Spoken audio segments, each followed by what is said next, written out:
Bueno, Tincho, qué placer tenerte nuevamente acá, uno de los pioneros en el podcast, uno de los pioneros en la mayoría de los contenidos que voy generando, así que sabes que te tengo aprecio y sobre todo aprecio porque apostaste cuando nadie conocía el podcast, nadie conocía el newsletter, nadie me conocía a mí, que habla muy bien de vos, así que gracias, estoy muy contento de tenerte acá, presentate y arrancamos la charla. Bueno, siempre un placer, como te lo digo, sí, recuerdo, hemos hablado de metaverso en algún momento, de soluciones inmersivas, de todo un poco de las cosas que van atravesando las dinámicas de transformación digital y las discusiones van cambiando un poco. Bueno, yo soy Martín Ciarrillo, estoy en Microsoft como director para Data e Inteligencia Artificial para SSA. SSA es Spanish South America o América hispano parlante. Y trabajo con nuestros clientes, nuestros grandes clientes, con el segmento Enterprise en adopción de nuestras soluciones de datos y inteligencia artificial. Eso es inteligencia artificial generativa, pero también nuestras soluciones analíticas más complejas, ¿no? O sea, soluciones como Fabric, como Databricks, adopción de Data Lake, ¿no? O sea, diferentes cosas. Y bueno, y AI extendido, ¿no? También nuestro portfolio de AI más tradicional, previo al boom de la AI generativa. Espectacular, Tincho. Sí, la idea un poco creo que hoy vamos a hablar de todo, seguramente hagamos más foco en generativa porque es donde hoy todos están preguntando, viste, bueno, tengo que invertir, no tengo que invertir, justo ayer escribí un artículo de eso, pero un poco la idea es pensar en esas personas que están al cargo de las compañías en las tomas de decisiones y un poco ir planteando y charlando entre nosotros esas preguntas que a veces se van haciendo. Y quiero empezar la charla antes de meternos de lleno en inteligencia artificial generativa, que hace poco el CEO de ustedes estuvo paseando por estos lados, por Latinoamérica, y a ver, un CEO de la envergadura de Microsoft, me surge como la duda de, o por lo menos vos, ¿qué crees que es lo que lo atrajo a hacer este tipo de recorrido, este Mm. tipo de visitas? Y bueno, ¿qué es lo que más rescatás de que haya venido por LATAM? Bueno, varias cosas, ¿no? O sea, en primera, esta es la segunda vez que Satya está en LATAM. Microsoft es una empresa típica en ese aspecto, ¿no? Es una empresa que está próxima a cumplir su 50 aniversario en la Tierra, medio siglo, industria tecnológica, una empresa que mantenga y que reinvente su lugar de relevancia en una industria tan competitiva y cambiante, es atípico. Y otra cosa súper atípica que tiene la empresa es, no tuvo un montón de CEOs, ¿no? O sea, realmente Bill Gates, tipo mega icónico, un gurú de la tecnología y de la definición de soluciones digitales de la era moderna, definitivamente un tipo que fue un antes y un después en la historia de la tecnología. Balmer, no voy a dar opiniones, y el señor Satya, que pegó un shift enorme y un cambio en el paradigma de cómo venía la empresa y viró el foco hacia la nube y la transformación de todos nuestros productos y servicios hacia lo que se conoce hoy en día, incluso la inteligencia artificial, incluso la inteligencia artificial generativa. ¿Qué es lo que lo atrajo? Bueno, hay una secuencia de visitas ejecutivas de alto calibre que vienen ocurriendo, como que su visita fue como el punto álgido, ¿no? Obviamente, y tiene que ver que LATAM ha ganado un lugar de preponderancia en el mapa mundial muy relevante, ¿no? Muy relevante desde varios aspectos.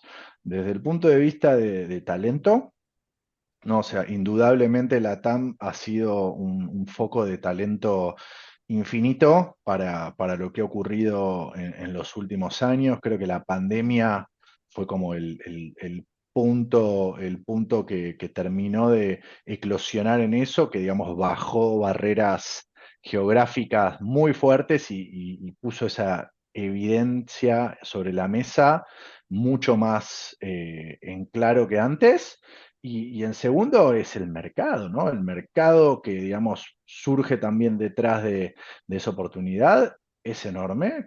Obviamente no es un mercado comparable en términos nominales a Estados Unidos, a Europa o Asia, pero definitivamente apetitoso para todo lo que tiene que ver con el desarrollo de negocio tecnológico. Y bueno, nada, así como Satya han venido otros a la región a conectar, a hacerse presente, a ver un poco de la mezcla de ambas cosas, ¿no? Porque es llamativo para la corporación ver las soluciones que se construyen usando nuestra tecnología y conocer a las empresas y a los clientes que llevan adelante eso es parte de la agenda que él vino a desarrollar. De hecho, hubo un engage muy fuerte de clientes nuestros mostrándole a Satya qué cosas habían construido con nuestra tecnología, ¿no? Clientes del sector público, empresas, contándole cómo, con inteligencia artificial generativa y, digo, y otro tipo de soluciones también, pero fue como una, ¿viste? Uno espera que él venga a hablar, que lo hizo obviamente, pero digo, también vino a escuchar y a aprender mucho y tiene mucho que ver con algo que yo destaco de su estilo de liderazgo, que es un estilo de liderazgo súper humilde, ¿no? O sea, el tipo transformó la empresa, la dio vuelta totalmente, pero siempre con un enfoque súper humilde, de escucha activa, de muchísima humildad en lo que hace, y eso se nota y es como que, viste, es como que el tipo entra a un cuarto y viene como con un aura, es como, te baja 10.000, venimos nosotros más latinoamericanos, todo más acelerado, y el tipo, viste, habla y te habla así, todo tranquilo, y te lleva a un ritmo que y así lleva la empresa, ¿no? O sea, y eso fue lo que ocurrió y lo veo ocurriendo en la industria en general. La TAM está ocupando un lugar potente en el mundo. Sí, sí, comparto. Es- han participado varios speakers acá en el podcast y siempre, siempre hablamos un poco de lo mismo, como, como empieza a tomar un poco de protagonismo LATAM, o por lo menos en referencia a lo que fueron años anteriores, ¿no? Pero bueno, ahora sí me gustaría meternos de lleno en lo que es inteligencia artificial generativa y recorrer un camino, pero empezando de arriba para abajo. Lo primero que me gustaría es meternos en la parte más estratégica, porque muchas Ujú. veces en el podcast, yo creo que ya el podcast está cumpliendo un ciclo de madurez de la tecnología, porque al principio del podcast muchas veces se iba más en, bueno, cómo es la industria, cómo es la tecnología, qué sé yo. Ya hoy creo que de a poco va logrando una madurez y una adopción, entonces a los seguidores también creo que les interesa ya empezar a ver planteos. Entonces digo, bueno, empecemos de arriba para abajo. Desde la toma de decisiones estratégicas en las organizaciones. ¿Cómo ves vos el impacto de esta tecnología, si es que lo hay o no? Porque puede ser que tu respuesta sea no.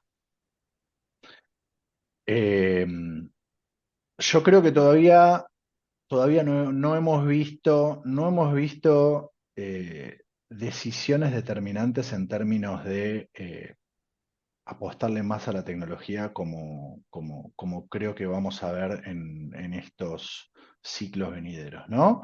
Yo creo que todavía hay un grado de observación muy grande y expectativa. ¿Viste la curva de Gartner? Sí, La sí, curva de sí, Gartner que sí. te muestra el plateau de la desilusión, que es cuando realmente la tecnología se estabiliza y, digamos, se ecualiza la industria y ahí es donde se empieza a generar el valor real, porque, digamos, desaparece El el hype. humo, de alguna manera, el hype, y es cuando realmente vos podés realizar el valor de la tecnología.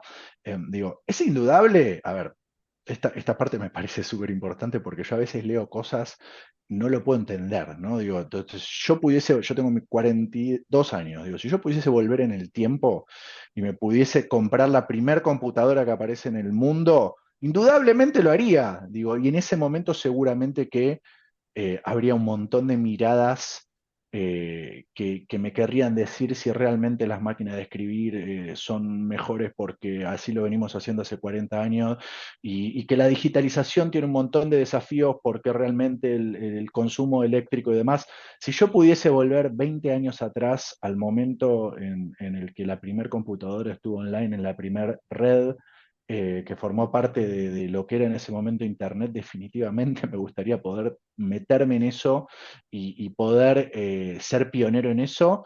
Y seguro que en ese momento la conectividad era un desafío y las comunicaciones dial-up y la cantidad de datos era limitada y usábamos BBS y el módem hacía un ruido espectacular, pero los datos que te traía eran súper limitados. Ahora, esto es un evolutivo, ¿no? Entonces, si vos mirás un poco lo que viene pasando en el último año y medio, vas a ver que el impacto que esto va a generar no tiene límites, ¿no? O sea, es indudable eso, digo, más allá del hype, vivimos en un mundo que es mucho más analógico de lo que nosotros pensamos y percibimos, y los clientes lo siguen transitando de esa manera. Entonces, estamos hablando de inteligencia artificial cuando todavía tenemos una cantidad considerable de clientes que están tratando de digerir la transformación digital en procesos basados en papel,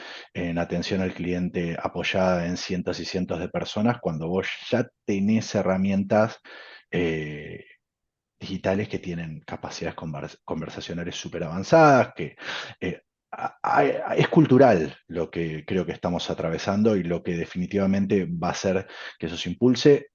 La discusión está servida a nivel global en términos de cómo se van a devenir las discusiones regulatorias y eso es fundamental. El mundo está súper dividido respecto de eso. Vos tenés miradas como la europea, súper restrictiva en algunos aspectos y las tecnológicas reaccionando ante eso bueno, si la regulación va por este lado, el offering es inviable, no va a existir esto en Europa, pero va a existir en Estados Unidos y en Asia la mirada es otra. Entonces, yo creo que está todo todavía muy convulsionado. Ahora, es indudable que la tecnología está generando un impacto.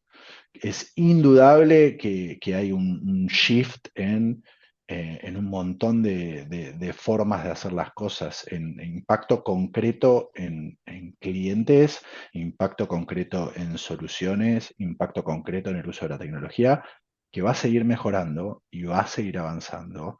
Y cada vez vamos a ver más contenido basado en inteligencia artificial, en todos los aspectos, desde el punto de vista de generación de texto, generación de imagen, generación de video, que eso se utilice para diferentes industrias, que eso se utilice para mejorar la experiencia de los usuarios, para tener estrategias mucho más personalizadas, hiperpersonalizadas, en base al uso de algoritmos de inteligencia artificial que van a utilizar información de nuestra pisada digital y ofrecernos una experiencia mucho más profunda, mucho más detallada, mucho más en línea con lo que yo quiero, lo que yo consumo, lo que a mí me gusta, generada con muchísimo menos esfuerzo. Ayer tuvimos un evento en la oficina de Microsoft y vinieron 10, 11 generadores de contenido, top uno de los generadores de contenido del país, ¿no? Y digo, y ellos mismos lo ven. Para mí el tema es cultural porque si vos vas a esa vanguardia del uso de la tecnología, que están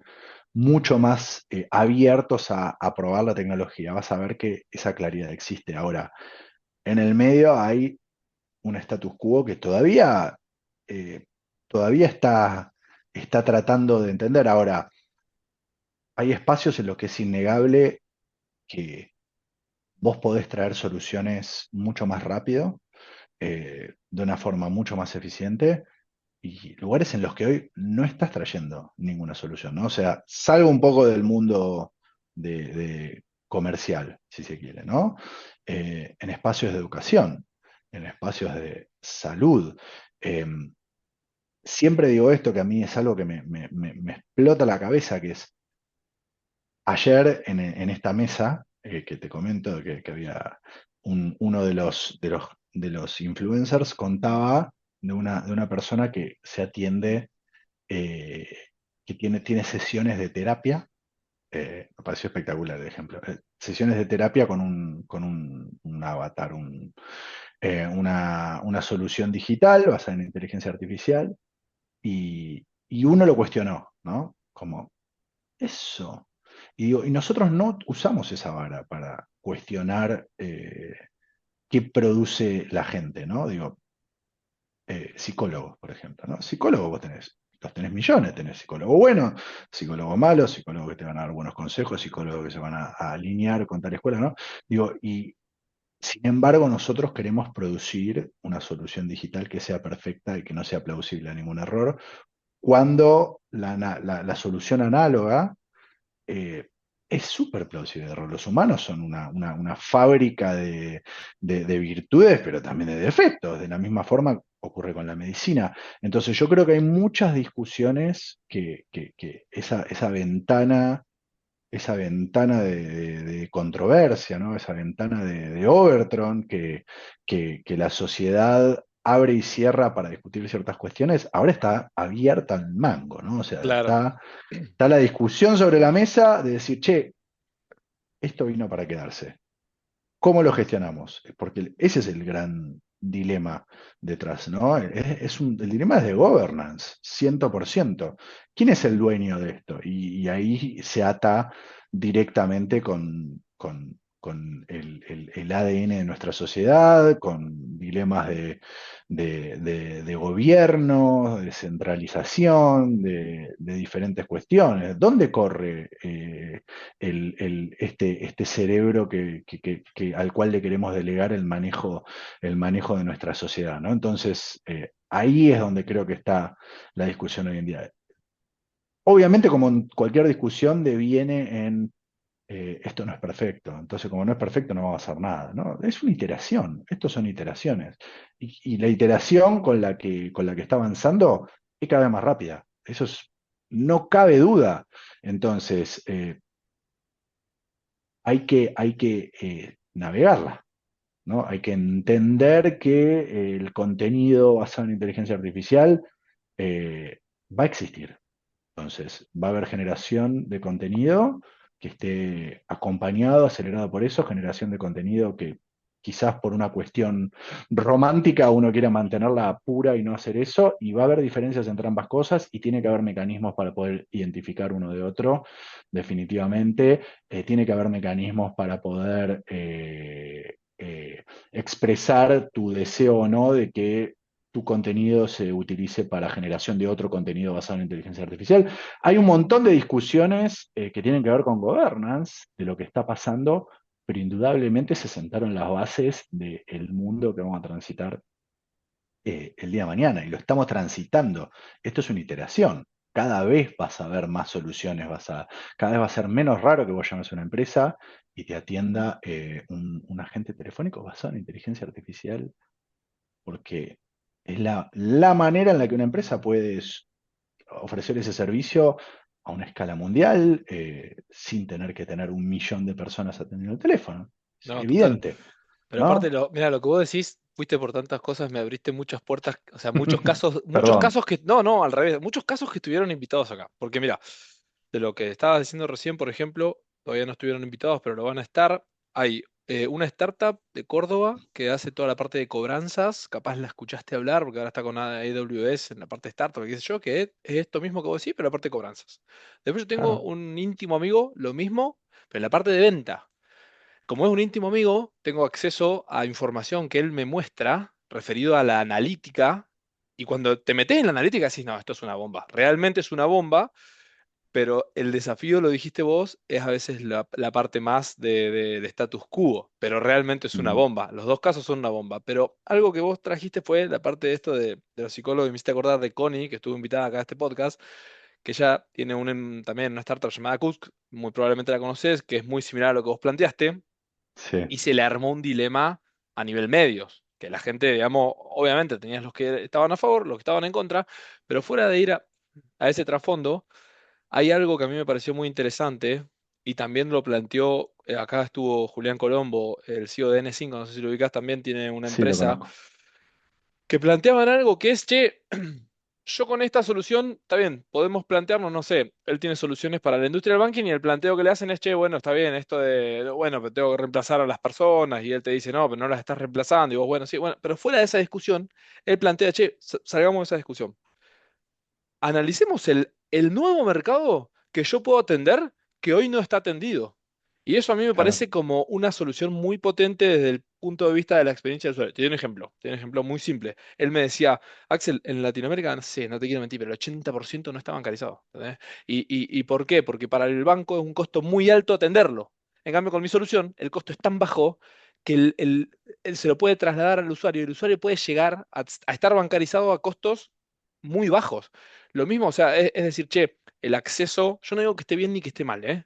Pero digo, capaz con esa solución hay una persona de recursos muy bajos que va a tener acceso a psicólogo, que hoy no lo tendría. Está bien, es herramienta de inteligencia artificial, pero es otro desafío, ¿eh? Yo estoy planteando el acceso a decir, puede estar bancarizado, puede estar, no sé, capaz el día de mañana salud, puede tener acceso a salud, puede tener acceso a ciertas cosas que hoy no las tiene. Ese me total. parece un nicho y un foco que a veces en las discusiones no está, pero me parece como muy potente a la hora de solucionarlo, porque también es como que te abre el abanico de oportunidades y el mercado, lo que vos decías hoy de LATAM, ¿no? O sea, ya empezás en el TAM Samsung, empezás a ver otro mercado. ¿Cómo ves vos esta teoría mía, no avalada por ninguna facultad, sino por mi conocimiento?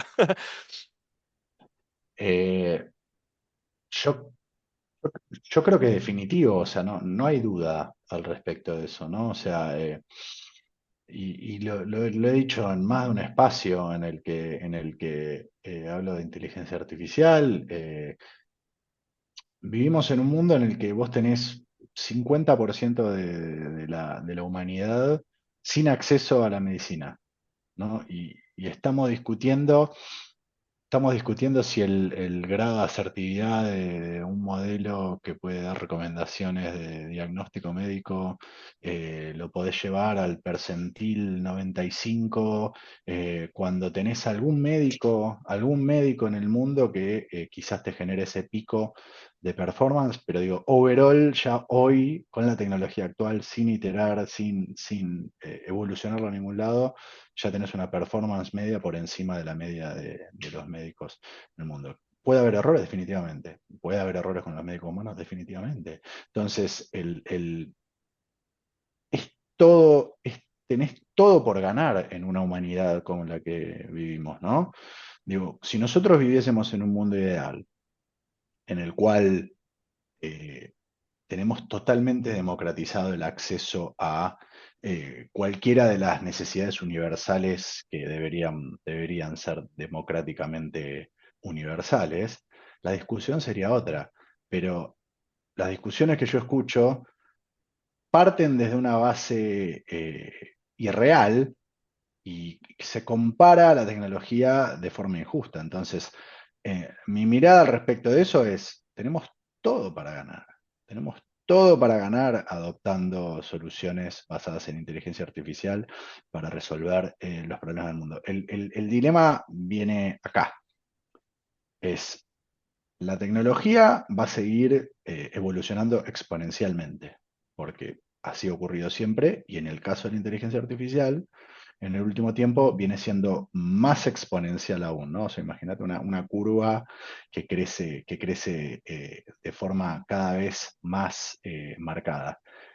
El entendimiento y el uso de la tecnología eh, es logarítmico, ¿no? Entonces, vos tenés una curva que va hacia arriba y una curva invertida que avanza, pero que se aleja, ¿no? Entonces, la distancia que vos tenés entre esas dos curvas es la deuda técnica, ¿no? La capacidad que vos tenés de la sociedad de absorber los avances tecnológicos a la velocidad adecuada. Ahí, en ese espacio donde tenés los problemas fundamentales de la humanidad de los próximos años.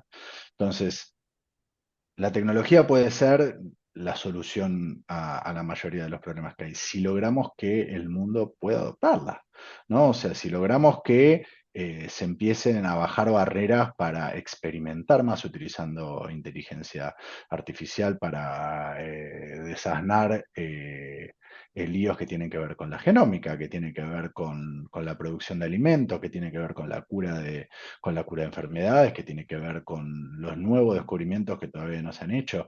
Entonces, creo que el tema es ese, ¿no? O sea, y el centro de las discusiones va a tener que ver con eso. La tecnología va a seguir avanzando a la velocidad que viene avanzando o más rápido aún. Ya hoy en día tenemos soluciones que superan nuestra capacidad analógica de resolver esos mismos problemas y no se está adoptando al 100%. Entonces, esa brecha se va a seguir agrandando y ahí es donde está el dilema de la sociedad, ¿no? Yo aplaudo que se esté discutiendo estos temas a la escala que se está discutiendo, porque me habla de un cambio en ese paradigma, ¿no? O sea, incluso si esto deviene en una regulación en la cual la decisión Que no avance. es Claro. restrictiva, ¿no? Digo, es una decisión.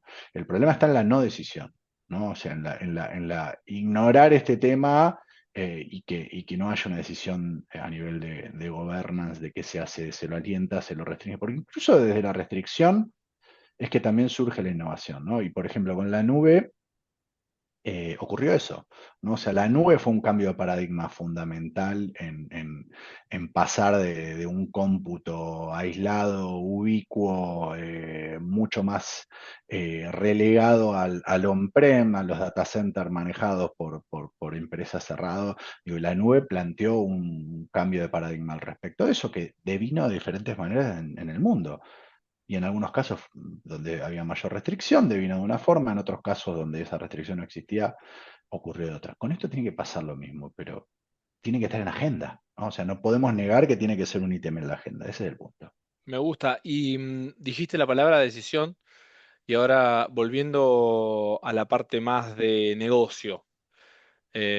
Pensemos en esas compañías que, más allá de si ya transitaron o no la parte de transición digital, pero están viendo y escuchando por todos lados inteligencia artificial generativa, ¿sí? O sea, ponete en los pies de un CEO o de un gerente general que está en una empresa y está escuchando inteligencia artificial generativa por todos lados. La pregunta del millón es, ¿cómo hace para tomar la decisión o cómo hace para evaluar si realmente le conviene o no le conviene? Y hasta, supongamos que es una empresa grande que puede hasta pensar de, no sé, comprar una startup y tener la tecnología adentro. O sea, desde el punto de vista de toma de decisiones, ¿vos qué recomendarías a estas personas de evaluar, de ver, de medir? ¿Es el momento, no es el momento? Contanos un poco. A ver, yo creo que vos tenés dos tipos de posicionamiento en referencia a cómo manejar este tema, uno más comprometido y otro quizás más cauteloso, ¿no? Entonces, tenés muchas empresas que optan por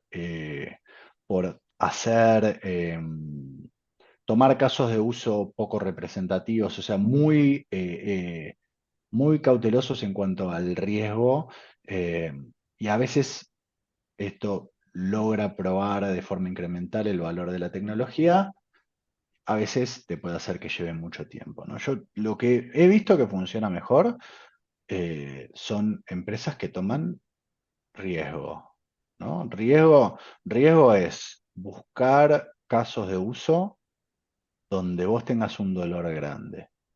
Entonces, encontrar ese caso de uso donde vos hoy tengas un dolor grande probablemente implica que tu eficiencia va a ser grande también si alcanzas el objetivo. Obviamente el nivel de complejidad va a aumentar, pero digo, los proyectos más interesantes en los que he trabajado son las empresas que toman ese riesgo. Obviamente que un MVP y una prueba de concepto es algo que puede también sumar e iterativamente empezar a construir esa confianza organizacionalmente. Pero yo creo que los casos donde los clientes realmente hacen una introspección profunda al respecto de "Es- este es un dolor, este es un dolor significativo y resolver esta tensión a mí me implicaría pegar un salto en mi proceso productivo, en mi time to market, en mi calidad de atención al cliente, en la variable que se considere estratégica. Entonces, yo creo que osado en ese aspecto, es algo que definitivamente va a separar a algunos jugadores hoy en día, como en su momento ocurrió con la aparición de las primeras computadoras, como en su momento ocurrió con la aparición de los primeros sitios web y sitios web 2.0. Digo, definitivamente creo que es un momento en el cual el catch-up después va a ser muy difícil, ¿no? O sea, yo creo que las empresas que se releguen a ver qué pasa y que no tomen decisiones sólidas al respecto, van a definitivamente después a estar en problemas. Sin ir más lejos, digo, y volviendo un poco al tema que yo decía antes, vos hoy todavía tenés empresas que están, digamos, teniendo problemas para transitar la transformación digital. Empresas en las que el CTO no es parte de la mesa de decisiones central, ¿no? O sea, en un área de soporte, tecnología, un área de soporte. Esa mirada no existe, ¿no? No tiene sentido en el mundo que estamos viviendo y creo que cada vez va a ser más evidente. Las empresas que puedan navegar la tecnología con mayor fluidez y que puedan adoptar soluciones basadas en inteligencia artificial van a tener un diferencial competitivo que es inalcanzable para las empresas que no lo hagan. Por ende, las empresas que hayan tomado el mayor riesgo en este momento de la adopción son las que van a generar, desde mi perspectiva, la mayor ventaja competitiva. Entonces, mi recomendación sería, ¿es un momento de hacer apuestas fuertes? No me cabe la menor duda. ¿Cuál es la apuesta fuerte en el caso de cada cliente? Porque a veces me ocurre que los clientes vienen y te dicen, bueno, decime, ¿qué hacemos? ¿No? Y digo, yo no manejo tu negocio, ¿no? Entonces el negocio, digo, lo manejas vos mejor que nadie, ¿eh? Es darte vuelta y decir, che, ¿dónde si pudieses pedirle un deseo a la lámpara de Aladino que te resuelva un problema, cuál sería? Este. Bueno, vamos por eso.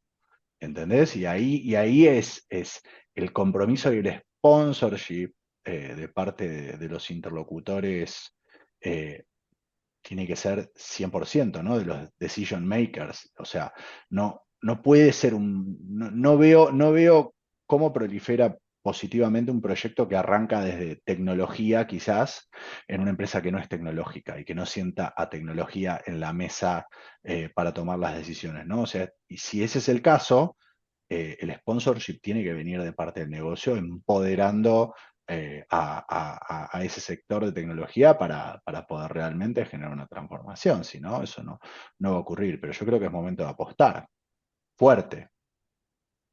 Me gusta. Y te desafío a, si vos fueras CTO de una empresa que no te están sentando en esa mesa, ¿cómo harías para decir, che, miren lo que está pasando, me tenés que sentar acá?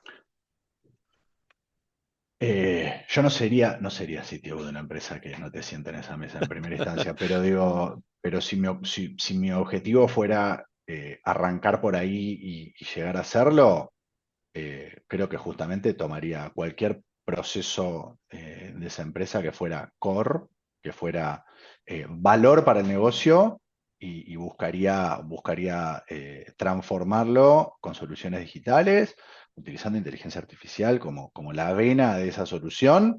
eh, para poder mostrar valor. El problema que ocurre muchas veces es que este ejercicio involucra un cambio mucho más profundo del que se espera. Entonces, cuando vos necesitas tomar información y empezás a recopilar cuáles son tus fuentes de datos y qué información vos vas a ingestar para darle un modelo, para que el modelo te ayude de alguna manera, en muchos casos las empresas se dan cuenta de que no tienen los datos que necesitan o los datos que vienen generando no los vienen generando en un formato que esté optimizado para poder ser capitalizado de la mejor manera por el uso de inteligencia artificial, porque de repente el formato de datos se definió hace 40 años en lo que en ese momento hacía sentido y nunca se cambió, y de repente lo venimos adaptando y lo venimos adaptando y lo venimos adaptando, y de repente generar ahora, no sé, PDFs de 250 páginas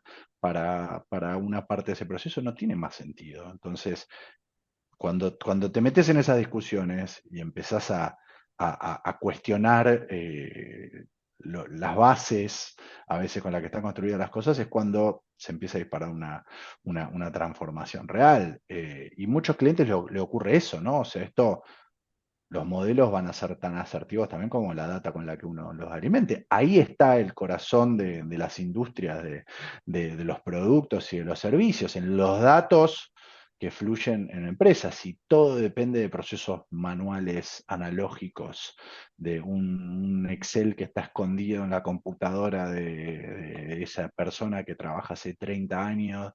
Y pasa mucho eso, ¿no? O sea, es Sí, sorprendente. sí. Siempre hay un Excel en Siempre algún hay un lado. Excel dando Eso, vuelta. siempre hay un Excel en algún lado que tiene data súper relevante.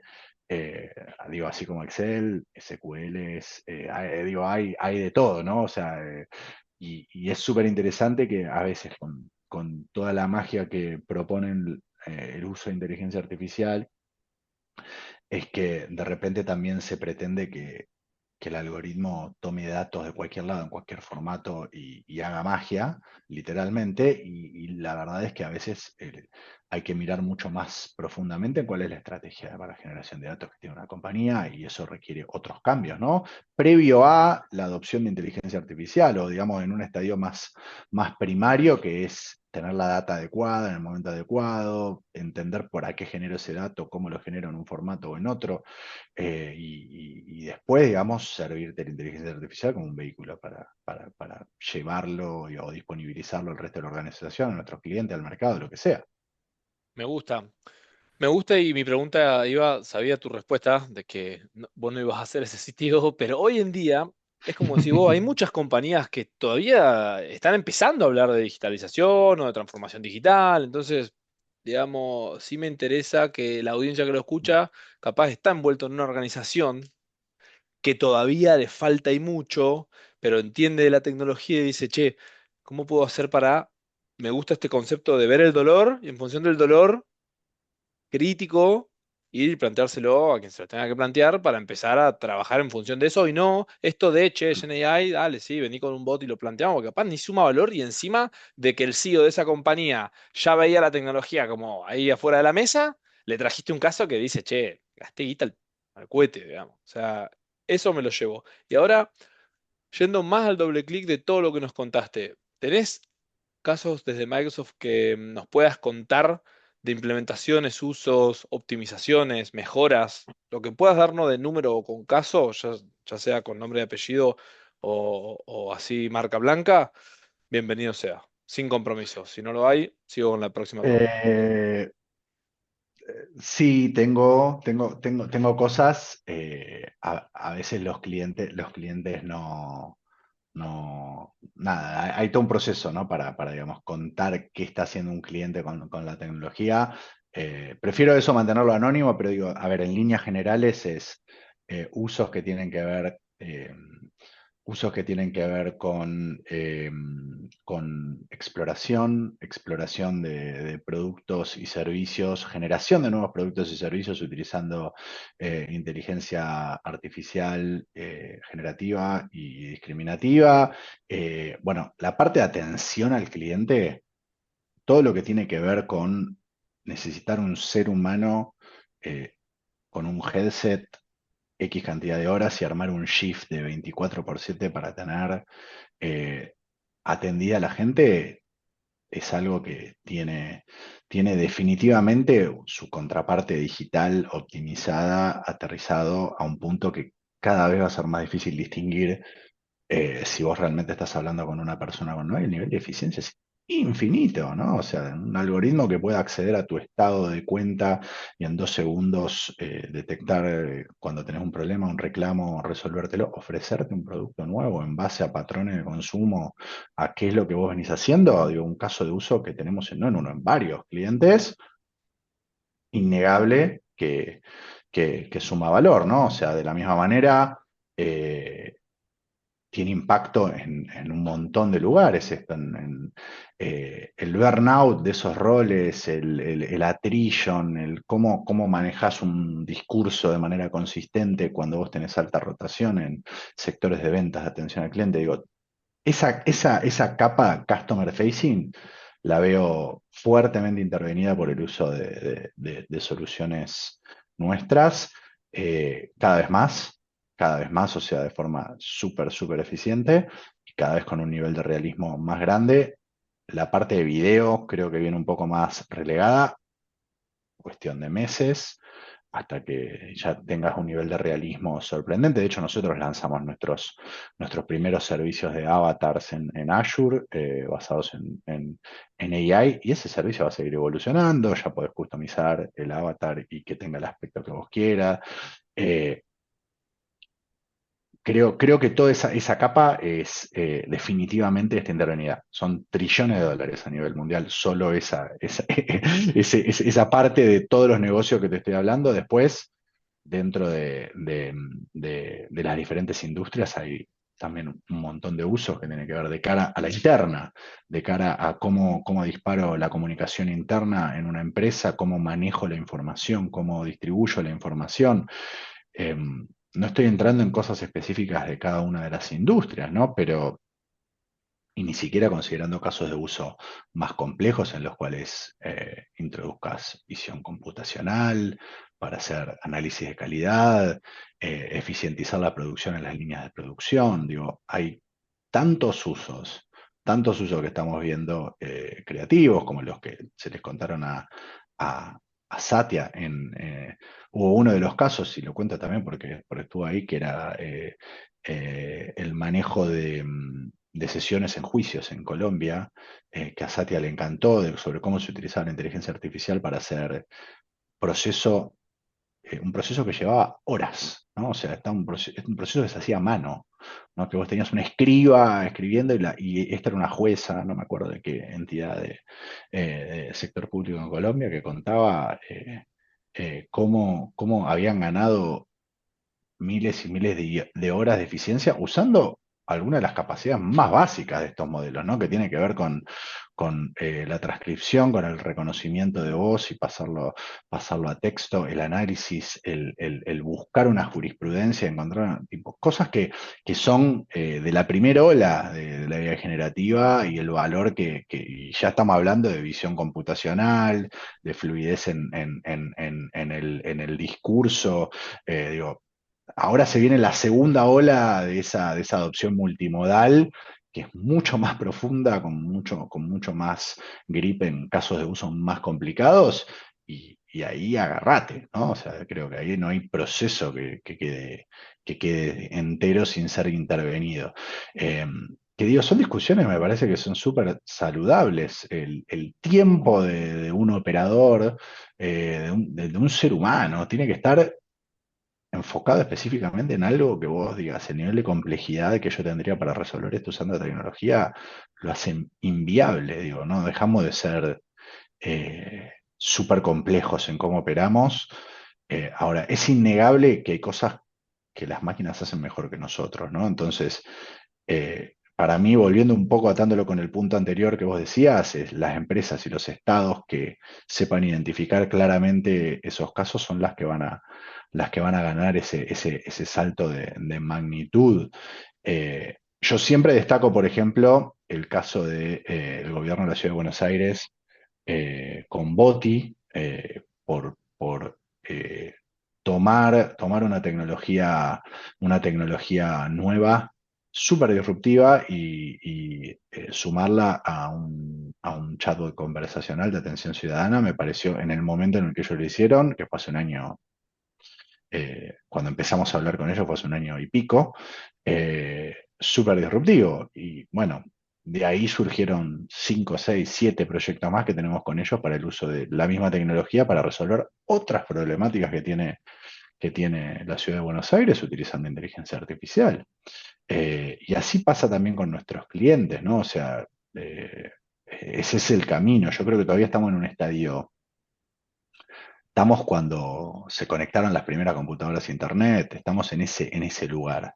Y la gente a veces se enoja porque estás en una computadora, en una XT con el módem de 56K, y no encuentran Facebook, ¿entendés? Entonces, la analogía es un poco esa. Claro. Tenemos charlas de inteligencia artificial de uso general o Strong AI, yo digo, chicos, pero digo, ¿qué estamos hablando? Digo, sí, en algún momento puede llegar a ser esa la discusión, pero digo, no estamos ahí.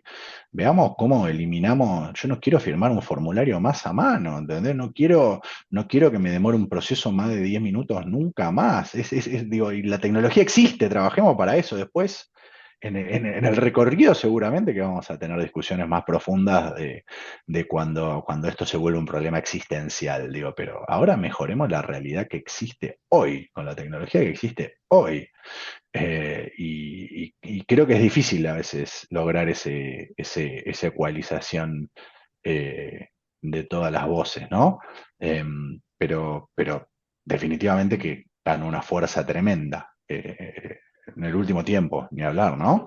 Se vienen grandes desafíos y siempre digo lo mismo, qué lindo estar como en esta época en la cual, nada, están estos desafíos y también un poco, no sé si surfeando la ola, pero sí sintiéndote parte de ese mar. O sea, la ola viene, no importa si estás arriba o no, es más una cuestión de darte cuenta que está viniendo la ola y tratar de, en cierta manera, ver para dónde a cada uno puedas. O sea, pero a mí me encanta el concepto de, o sea, estar en el lugar y en el momento indicado. O sea, 10 años más no estaría pasando. O sea, mi hijo ya va a nacer y va a crecer con esta tecnología en la mano. Hoy es como que a mí me pasa todos los días, es como que veo cosas nuevas que me explotan el cerebro y eso es como que Sí. creo que es este momento en el cual empiezan a surgir, porque hoy Internet vos te conectás y ni pensás que estás en Internet. O sea, te conectás. Va a llegar el día que eso suceda. Pero el otro día estaba viendo para mí, Reid Hoffman, ¿lo conoces? Mm. Es uno de los founders de LinkedIn, Ah, sí. y también fue parte del board inicial de OpenAI, creo que todavía es parte del board, de hecho. Para mí es uno de los tipos más creativos que hay en el mundo de AI hoy en día, y el tipo hizo una genialidad que lo puedes buscar ahí en el perfil de LinkedIn de él. Eh, Hizo un avatar basado en AI del mismo, y lo entrenó con todos sus charlas, sus libros, con todo lo que escribió, ¿viste? Le dio, lo formateó para que tenga su impronta. Y después iteró un poco ese proceso y hizo una versión 20 años más joven de él, y lo entrevista. Lo entrevista y lo entrevista al respecto de cuando él picheó originalmente LinkedIn hace 20 años. Imagínate que nada, el mundo era otro. Bueno, de hecho, arranca y muestra toda la presentación y hablan de los Netflix del mundo, posicionándose contra los Starbucks del mundo, bueno, Blockbuster, perdón, Starbucks mandé. Eh, y bueno, súper interesante.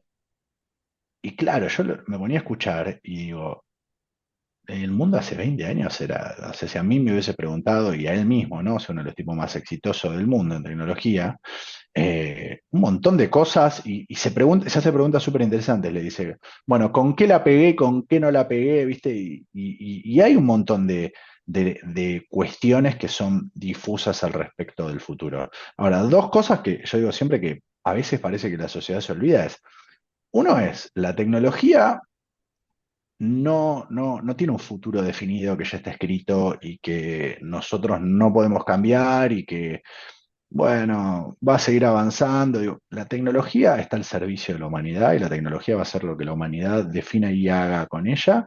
Y hay un montón de potenciales futuros que pueden devenir de esa discusión. Pero el control lo tenemos nosotros. Digo, no estamos en un estadio en el cual la tecnología eh, eh, Se maneja sola. se maneje sola, ni va a ocurrir, ni va a ocurrir en el futuro cercano, ¿no? Digo, eventualmente la singularidad puede llegar, digo, hay diferentes interpretaciones al respecto, pero digo, la tecnología va a ser siempre un vehículo al servicio de la humanidad.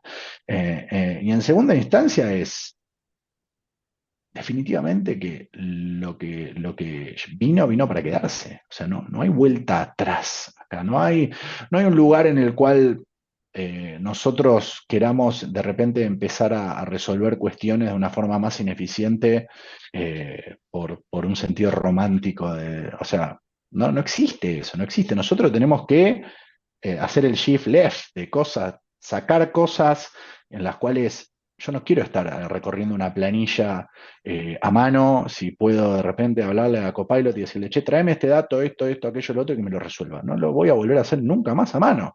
Digo, y cada vez voy a incorporar más mejoras en cómo yo trabajo, apoyándome en inteligencia artificial, delegando lo que se pueda delegar, y lo que no quiera delegar es porque es algo que solo lo puedo hacer yo, usando mi cabeza, y ese es mi valor agregado a la situación, y no que navego un Excel de 10.000 líneas mejor el que está al lado. Pues probablemente no lo hago, y probablemente el de al lado lo hago igual que yo, y para los dos es un dolor de cabeza.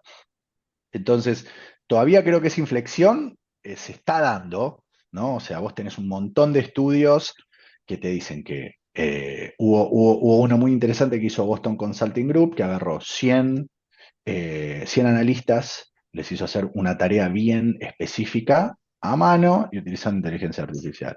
La diferencia, mismos analistas, misma tarea, 30% de eficiencia entre uno y otro, ¿no? Entonces, este son el tipo de charlas que quizás le interesa hoy a un tomador de decisión, ¿no? Nosotros consignamos un estudio a IDC, que fue porque hay muchos estudios que están dando vuelta de carácter global, y a veces el entender el orden de magnitud en términos de las inversiones se pierde en el contexto global, ¿no? Porque obviamente un dólar en Latinoamérica no es un dólar en Estados Unidos, ¿no? Entonces, el a veces hablar de inversiones tiene que ser una cuestión bien aterrizada. Pero ponerle un par de datos interesantes de este estudio de IDC, que fue solo para SCA, para nuestra área de incumbencia, es por cada dólar invertido en iniciativas basadas en inteligencia artificial, las empresas en Sudamérica Hispana estiman un retorno de inversión de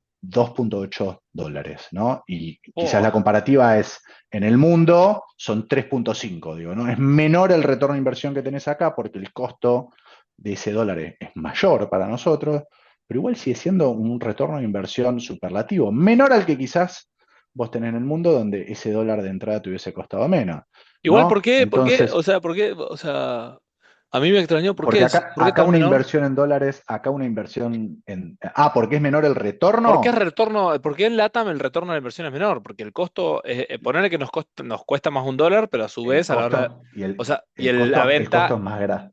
o sea, más, Nosotros tenemos ciertas variables en las que, por ejemplo, nuestra mano de obra es más barata, ¿no? Entonces, de repente, una solución de inteligencia artificial que te reduce la cantidad de horas que vos necesitas con intervención humana en Estados Unidos ok, y en ok. LATAM, ¿entendés? Entonces, eh, es menor la quita Y de en nodos costos. como por ejemplo, no sé, capaz lo conoces el dato o no, pero en nodos donde la mano de obra sea similar a nosotros, puede ser que estén en rangos similares, que igual es altísimo, 2,8 en dólares. Es un montón, es un montón. O sea, a cualquier CFO, cuando le mostrás un estudio que te aterriza estos números, te dice, contame más. Ese dato lo tenés en nodo India, por ejemplo? No, no te lo tira. No, pero lo puedo buscar. A ver, en India tiene manos de obra más barata que nosotros, pero tiene quizás menos fluctuación en la economía, ¿no? Entonces son más estables, son más Claro. baratos, son más estables. Nosotros quizás fluctuamos, sobre todo en Argentina, fluctuamos un poquito más, Pero qué y eso dato, ese genera dato me cierto. encantó, ¿eh? Costó, Te me lo- costó sacártelo, pero lo logré. 2,8 me lo llevo. No, muy buena No, la no, comparativa y el porqué de esa te- comparativa. Interesantísima. totalmente, totalmente. A ver, tenemos varias informaciones que devienen de ese estudio. Después, si querés, te paso. Es en base a un relevamiento de una cantidad significativa de clientes nuestros, Si es y tienen que público, ver con... genial, porque yo lo linkeo Sí, al capítulo en Spotify, después dale. en todas las redes sociales lo comparto, así la audiencia lo puede leer. Así que pásamelo, bienvenido sea. Che, Tincho, la verdad, increíble. Nos pasamos bastante tiempo, pero bueno, un amigo de la casa, temas más que interesantes, compañías sumamente disruptivas y que está bueno escucharlas. Así que primero agradecerte, muy agradecido como siempre, de que sigas apostando a todo tipo de iniciativa. Y la última pregunta que siempre me gusta dar el espacio es un poco, ¿cuál es tu mensaje final? Hoy, porque seguramente hace 2 años era otro y el día de mañana no sé. Pero hoy, ¿cuál es tu mensaje final a la audiencia que es hispanohablante sobre lo que acabamos de charlar y lo que vos quieras? Temática libre. Eh, yo, una conclusión, la verdad que me tocó tener la suerte de conocer mucha gente muy interesante, de la industria, gente que está queriendo hacer las cosas de manera diferente, gente que tiene propuestas que, en mi opinión, pueden cambiar y van a cambiar el mundo. Eh, yo creo que el mensaje quizás a la audiencia es, no tenemos que temer al futuro, ¿no? O sea, el futuro es incierto, y creo que nosotros tenemos que avanzar hacia ese futuro con convicción de que el futuro va a ser mejor, definitivamente diferente, ¿no? O sea, no hay duda de que el futuro va a ser diferente y aquellos que abogamos por la adopción positiva de la tecnología, creemos que va a ser mejor. Entonces, hay que avanzar, hay que apostar y hay que invertir en que ese futuro sea mejor, porque la tecnología está al servicio de la humanidad y tiene que servir para mejorarla. Eso es lo que va a ocurrir. Bueno, Tincho, un placer haberte tenido. Seguramente te volvamos a tener. Así que gracias por todo y nos vemos la próxima, Tincho. Gracias, querido. Te mando un abrazo.